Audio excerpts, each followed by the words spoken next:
The first concept you must grasp in order to achieve great things is that you cannot do it alone. You must be willing to ask for help from friends, family, and associates. However, when it comes to family, do not be surprised if they are slow to accept your goals and aspirations. There have been arguments made for not disclosing personal goals with family, either because they may try to steal your dream or they will tell you it just won't work. Whether you decide to include your family or not entirely depends on your personality and the level of comfort you have with your family. Remember, while you may love your family dearly, they are not your business partners in most cases. If you are the type of person who is easily defeated by the opinions of others, then you will want to avoid sharing your goals lightly. When considering the type of business person you are, you may fall into one of two groups. 1. Those who are motivated to prove people wrong. On the surface, this sounds negative, but it isn't. Trying to show people what you are made of may work for you. If you are the type of person that excels in the face of adversity, then you will get great pleasure out of proving your critics wrong.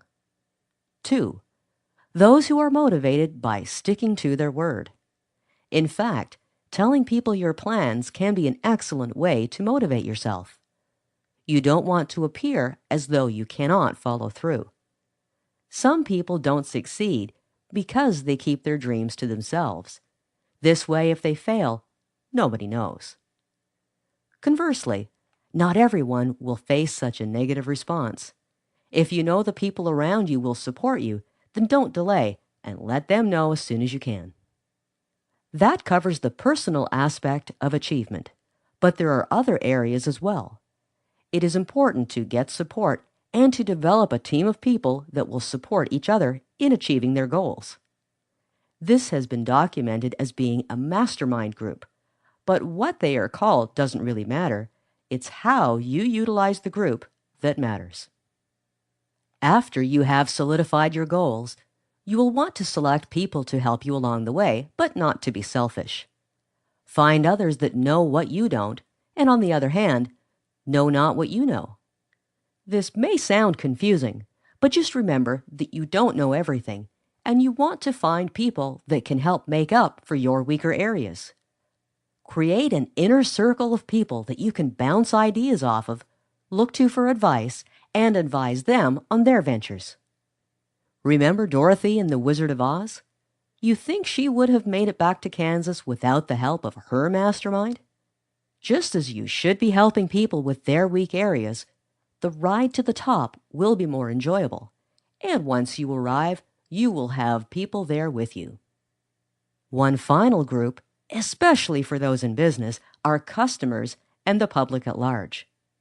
Whether you are providing a product or service, you need to create something of lasting value so that people want to keep giving you repeat business. Your success is never achieved alone, even when it appears so. The things you want to achieve do not materialize out of thin air.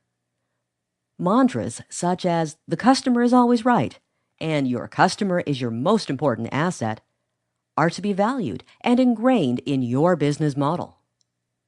To use a sports analogy, what's a sporting event without any fans? Just an empty arena and no vendors. After breaking down your obstacles and figuring out how to beat them, achievement and success come naturally.